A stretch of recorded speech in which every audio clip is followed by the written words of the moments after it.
دستورنا القرآن وديننا الإسلام. istaago waxaynu u kaalmaysan karno quraanka xifdigiisa waxaynu u kaalmaysan karnaa maanta dadku waxay ka cabanayaan xifdigii oo xumaaday ilowshii oo batay qofkii oo wahsanaya ama daalaya ama ma aragtay arrinkii jiddiyadii oo maqan adeygii iyo ma aragtay kalsoonidii badnayd walaalayaal marka koobaad ilaahay waxaan inoo weydiinayaa subxaanahu wa tacaala inuu inoo fudaydiyo khayr dhammaantii nabiga ducadiisii waxaa ka mid ah allahuma acinnii calaa dikrika wa shukrika wa xusni cibaadatik waana ducadu baray macaad saxaabigii macaad la odhan jiray nabigu jeclaa saxaabadoo dhan buu jeclaa rasuulka sal slam nabigu wuxuu yihi waan ku jeclahay intuu dhaartay ayuu yihi macaadow waan ku jeclahay ha ka tegin salaad faral oo tukata dhammaanteed ducadan allahuma acinnii calaa dikrika wa shukrika wa xusni cibaadatik runtii waxaan leeyahay qodobka koobaad waa adducaa inaan ducada badino oo nidhaahno ilaahu noogu kaalme ilaahu noo fudaydi ilahay inaan barino ilahay ibaryuu leeyahay anaa awood badane inaan ilaahay barino oon isticaado samayno wixii shar oo dhan ilaahay ka magan galno wixii khayr oo dhanna ilaahay weydiisano haddaad awooddaada aduu tala saarato oo kartidaada oo tidhaahda anu waan dadaalaya xalay 3 baan kacay barnaamijkayga qorshaan samaystay anaa iswadaya qorsho samaysan laakiin ilaahay tala saaro faidaa cazamta fatawakal cala allah qorshayso nolosha xayaatada go-aanna qaado laakiin u tala saara ilaahay arrinkaas arrin wuxuu noqon doonaa dhabooba oo run noqda haddaad laakiin ilaahay aan ilowno waxaa xaqiiqa caqabaad badan inay naga hor iman karaan marka waxaan leeyahay qodobka koobaad ducada aan badino oo wixii shar ana ilaahay magangelyo weydiisana inuu inaga badbaadiyo shaydaan ugu horeeyo fastacid billaahi min ashayطaani الrajiim nabigeena waxaa lagu lehay sal ly slam faidaa qara'ta alqur'aana fastacid billaahi min ashayطaani الrajiim qur-aanka markaad rabto inaad akhrido cadowga koobaad horta ilaahay ka magan kar ka ducaysa kaa ilaahay ka dayro jala jalaalu shaydaanku ma rabo inaan qur-aanka u dhowaano inaan barano inaan wakti gelino waayo wuxuu og yahay ummaddu hadday ummad quraan ama qofka qof quraan noqdo inuusan meel u soo maro helayn waa in marka uu ina kala dhex galo ilaahay naga ilaaliya inagiyo qur'aanka saa daraaddeed baa ilahay wuxuu lehy subxana faidaa qara'ta alqur'aana fastacid billaahi min ashayطaani الrajiim marka isticaadada inaan badino oo intuu shaydaan ugu horeeyo ee shar ah ee dhib ah ee qur-aanka inaga mashquulinaya ee internet uu ku jiro ee balaayo baas oo dhan wuxuu adeegsanayay shaydaan oo dhan ay la socdaan ilahay inaan ka magan galno wixii khayr ana ilahay inaan weydiisano ee inoogu kaalmaynaya horumarka iyo ma aragtay qur-aanka inaan horey ugu soconno jazakum allah khayr qodobkaas waxaa weeye alla bariga dadkii hore ducaday aada u badin jireen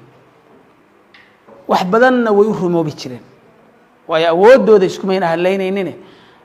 dad yaa ugu xoog badan qofka ilaahay tala saarta xasbiya allahu wa nicma alwakiil tawakaltu cala allah walaa xawla walaa quwata ila billah ilaahay bay isu dhiibi jireen wax badan baa u rumoobi jiray iyagoo imkaaniyaadka maanta aynu haysano aan haysan qur-aanka dadkii hore dhigan jireen kuraastaasi ku fadhihi jireen ma dabaqayay ku dhigan jireen qur-aanka masaaxiftan aynu haysanay haysteen waxaasoo dhan mayna haysan imkaaniyaadka tirada badan ee maanta haysano qur-aankii oo musajala oo dhegaysanayso sheekh walba codkiisa ood ku dayan karto masaaxif la haysto meelo waaweyn oo qur-aankii lagu baranayo wax badan oo tasiilaada maanta la hela haddana wax badan oon gaabinaynaa jira oo aan inoo suurtagelayn oo aynu ku guulaysan la'ana maxaa kalifay ducadaa yar waxyaalaha inagu yar baa waxaa ka mid ah adducaa dadkaa horena ducada ayay badsan jireen suuratu ibraahim calayhi salaam nabi ibraahim suuradda loogu magac daray bal eeg inta uu ilaahay baryayo laba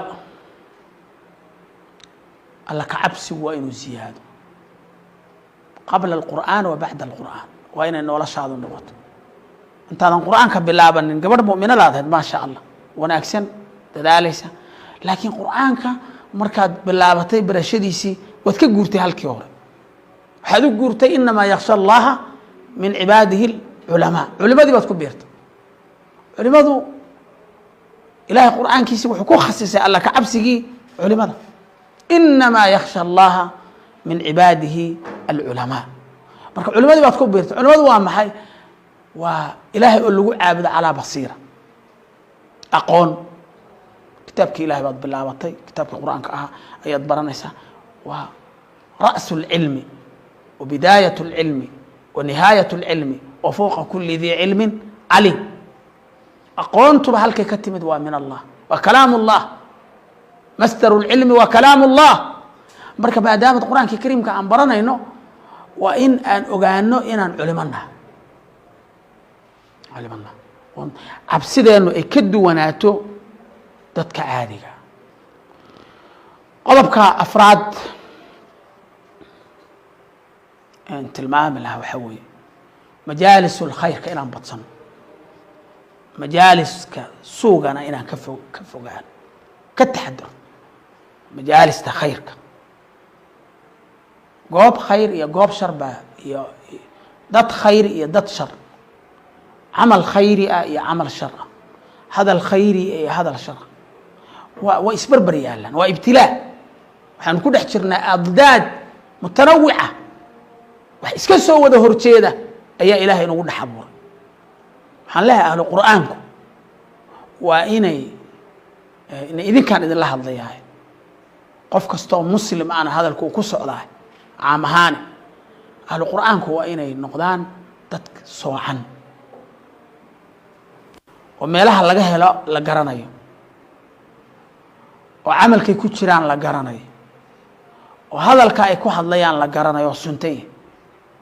وعدة كمديهين لجران كرو من أنت أذوياته هبين هذا كمدة أياه النبي صلى الله عليه وسلم وحكوا بحي صحابتي سيبر كمذا لأنه حكوا من أنتم ورياتهم هذا رمى هذا دون النبي صلى الله عليه وسلم فهذا ما أحمد بانا سمع يا هبل بانا سبحان الله باش أنا وانا لوقات دمريه هبل عننا لأن النبي يقول الله يا بلاه صلى الله عليه وسلم ومي واشي لكن صحابته ما هي النبي يقول صلى الله عليه وسلم من أنتم وحنا مسلمين بانا نحن مسلمون الله وهبين أقول مركاسي من أنت أذوياتا رسول الله والنبي صلى الله عليه وسلم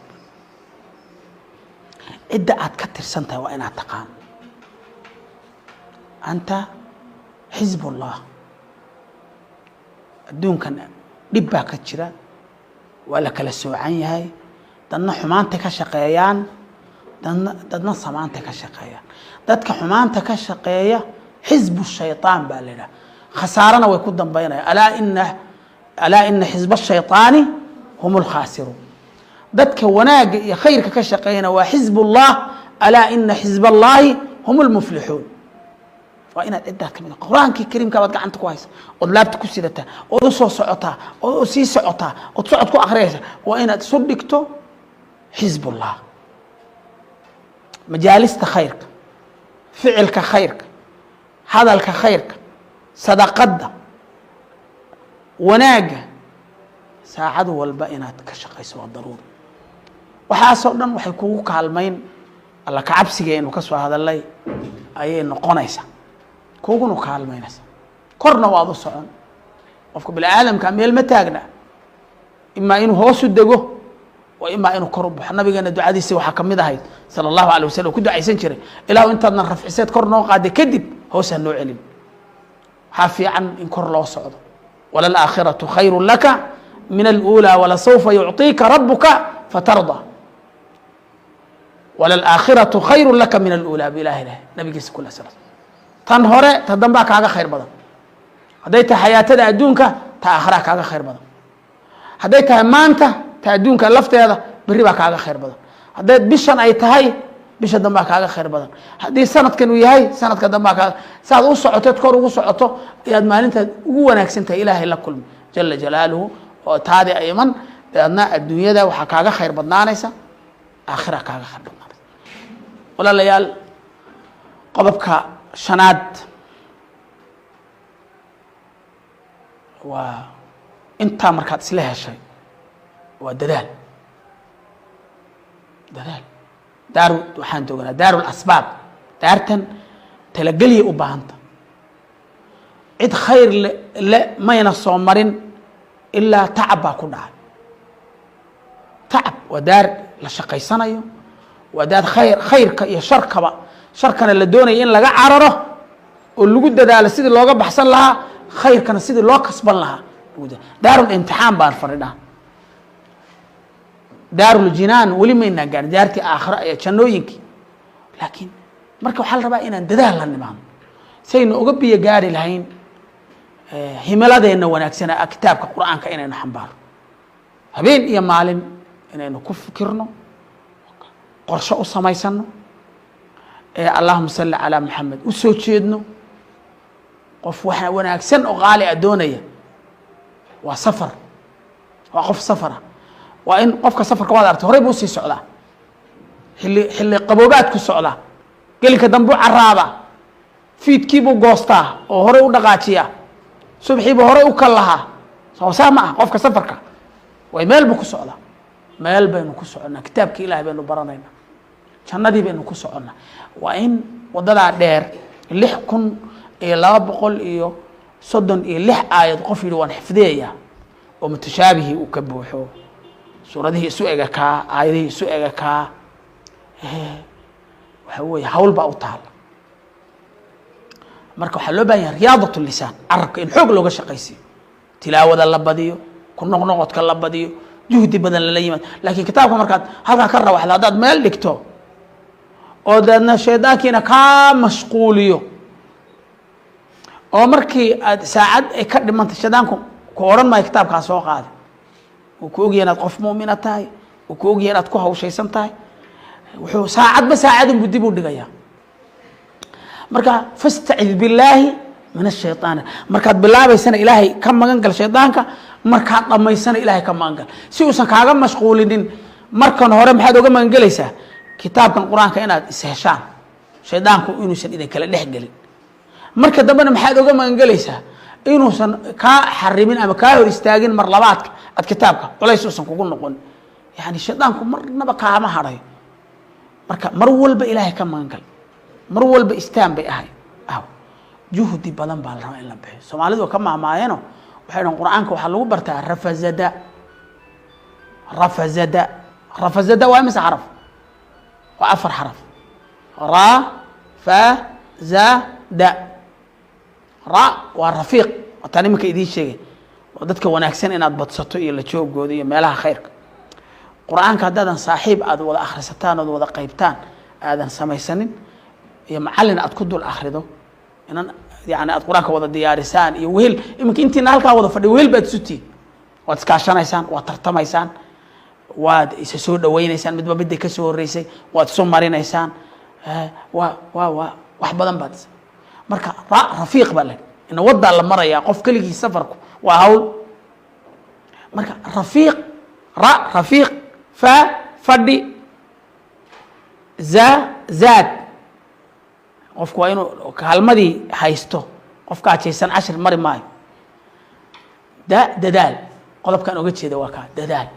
dadaal waa in lala yimaado wakti la geliyo inagu waan fiicanna qur-aanka waynu jecella alxamdulilah waynu barana laakiin ogow ilahay xaggiisu baa nalaga baraayo qorshe ma lihin bal adu waxaad ii sheegtaa xayaatadaada yawmiga ama kuu jadwal ma leeda ma lihid waxaa la rabaa qofku inuu noloshiisa ka sameeyo meel uu qur-aanka akriyo haddii laakiin ay tahay markaan haleelaan soo qaadaya cuntadaan karanaya kanaan samaynaya markaan haleelana qur-aankaan soo qaaday maya haleeliba mayse shaydaan baa inugu lamaan dad badanna saasay kaga hadheen qur-aanka barashadiisa lakin waxaa la rabaa xilli firaaqa oo aan wax ku mashquulinaya jirin inaad qur-aanka u fadhiisato oo qur-aanka qaabkaad u diyaarinaysana ay noqoto qur-aanka horo socodka ah ee cashirka ah iyo qur-aanka lasoo dhaafay labada qayboodba diyaarin buu inaga rabaa mid walbana waqti buu u baahan yahay cashirka markaad soo diyaarinayso saddex arrin la kaale kow taqliid sheekh soo dhagayso codkaagaa dhismi axkaamta tajwiidka xagga akhriska iyaad ka dhismi qur-aanka akhriskiisa cashir aadan sheekh soo dhagaysanin oo quraada waaweyn ee caalamka laga yaqaanaa ha ka bixin soo dhagayso codkaagaa dhismi wuu isbedeli codkaaga wuu dhismi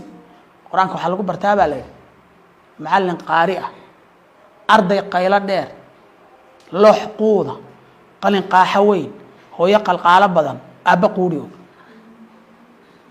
waa maamaan soomali soomaalida qur-aanka calaaqo weyn bay la leedahay waxaa la yidhi macallin qaari ah macallinkaaga waa inuu yahay macallin aan qur-aanka malmalaynaynin laakiin qur-aanka garanaya wixii qur-aankii kariimka ah si fiican u garanayo waana ammaano qof aan sida ahayn inuu dhigaba sax ma ah macallin qaari ah arday qaylo dheer ardaygu waa inuu qur-aanka iska soo jaro aan wax laxni u qarsoonaanin bismillah cod nool biyaha u kabo adoo soo diyaar garooy macallinka soo hor fadhiiso laakiin aakhira haddaad qur-aan ka soo akhrido bismillaahi araxmaani raxiim alxamdulillah eesh faa'iida yani waana cudur idinku badan haddii dumar la yahay qur-aanka kariimka waxaad moodaa inaad ka xishoonaysaan akhriskiisa maya xishoodku saas maaha wixii xun baa laga xishooda arday qaylo dheer loox quuda loox weyn baa halka qur-aanka loox baa lagu dhigi jiray berigi hore sooma soomaalida ku baran jirta loox quuda macnaha quudku waa mataqaan garanaysaa loox weyn qalin qaaxo weyn qalin ballaadhan macallinka isagoo halkaa fadhiya iyo odhanaya war xarafkaas loox ayaa leh hebel xarafkaas wuu khaldan yahay xarakadiisa ama xarafka uu kala go-an yahay ama uu isku jiraa ama waa kan loox uu halkaa macallin ku arko hooyo qalqaalo badan hooyo amba bixisa hooyo dhaxantii baa dhacaysa hurdada dib ugu celisay arday amba bixin mayso salaad sax markay tukata laakiin waa inay saddexdii kacda ama afartii oo waxdoo dhan diyaar carruurteeda ay shanta salaad sax markii laga soo baxo dibadda taageen hooyo qalqaalo badan qofka amba bixisa imka idinkii baaba hooyooyine carruurta waa inaad amba bixisaan hooyo qalqaalo badan aabba quuri og aabba lex jeclada aan ku meeraysanin oo bishan hayskii adho tan kale halska akhiiran taa laga dhaafo tan kale halaga wax kala baarkin garaynay maaya bariga adduun baa la bixin jiray xoolo nool waxaan ka wadaa taqliid waa daruuri cashirka saddexdii qodob daruuri laba tafsiir cashirkaa aad ka baxayso tafsiirkiisa soo dhagayso idinkaa wax arki doonee wax mucjiso aad arki doontaan wax mucjiso aad arki doontaan cashirka aad ka baxaysa tafsiirkiisa soo dhagayso cashirka marka la diyaarinayo qodobka koowaad maxaan taqliid soo samee qodobka labaadna tafsiir qodobka saddexaadna waa in macallin kale oon macallinkaagii ahayn aad samaysato soomaalida waxay tiraa geedweyne macallin yaa kuu noqon karaa xaafadaheen oo dhan xufaad baa joogta alxamdulilah soo runtay maaha xaafadaheen oo dhan yaa jooga xufaad waqti un ka samayso welibana intaadan laxniga qaybinna mar waa in lagaa dhagaysto markaad cashirka qaybtana waa in mar lagaa dhagaysto intaadan kitaabka cashirka kitaabkaad ka akhriyaysa qofka iga dhagaysaad odhanaysa haddii aad wax qalado waa inuu kuu calaamadiyo deedna si saxa si aad ugu qaybto hadhow markaad qaybtana mar labaad buu tushi adoo ka akhri haddaad laakiin marka hore indhaha u geliso hadhow aba lagaa saxee waad ilaawiyo sidii hore eed u qaybtay buu laga yaabaa inay laanta u fakato geedyara horti geedweyne hortii geedyara laho waa in lagaa soo eego cashirka lagaa soo eego cashirka aad baad u mahadsantihiin waan dheereeyey waxaan ilaahay inoo weydiinaya jala jalaaluhu inuu raalli inaga noqdo kitaabkiisana inoogu kaalmeeyo dal iyo dad iyo diinna iyo dunyabana inoo xifdayo labada daaroodna inoo wanaajiyo jazaakum allah khayr